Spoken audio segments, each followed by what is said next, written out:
Hi friends, moms কিচেনের আজকে নতুন রেসিপি চিলি সোয়াবিন। বাড়িতে কিভাবে চটজলদি এই চিলি সোয়াবিন রেসিপিটি করতে পারবেন চলুন দেখে নেওয়া যাক।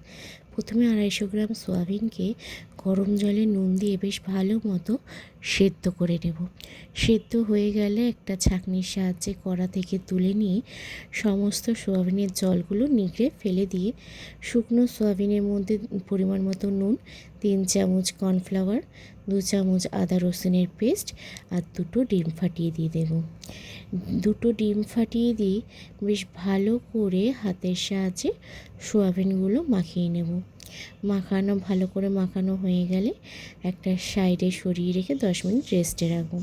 আর একটা কাচের বাটির মধ্যে 1 কাপ জল, 2 চামচ মতো টমেটো সস, 2 চামচ রেড চিলি সস আর 2 চামচ সোয়া সস আর দেব 1 চামচ মতো কর্নফ্লাওয়ার দিয়ে বেশ ভালো করে মিশ্রণটা গুলে নেব।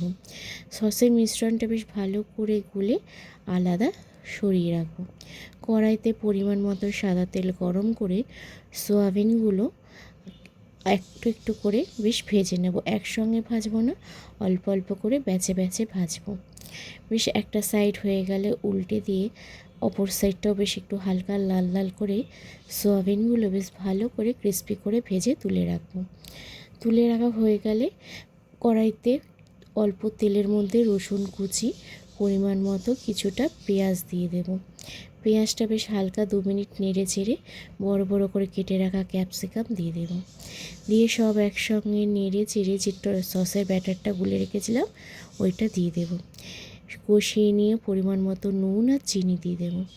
দিয়ে আরেকটু কষিয়ে নিয়ে যে সোয়াবিনগুলো ভেজে রেখেছিলাম ওইটা দিয়ে বেশ ভালো করে সসের সঙ্গে মিশিয়ে আর দেব একটুখানি ভিনিগার 2 চামচ মতো আর 1 চামচ গোলমরিচের গুঁড়ো দিয়ে ভালো করে নেড়ে চেড়ে গরম গরম রুটি পরোটার সঙ্গে সার্ভ করতে পারেন এই চিলি সোয়াবিন।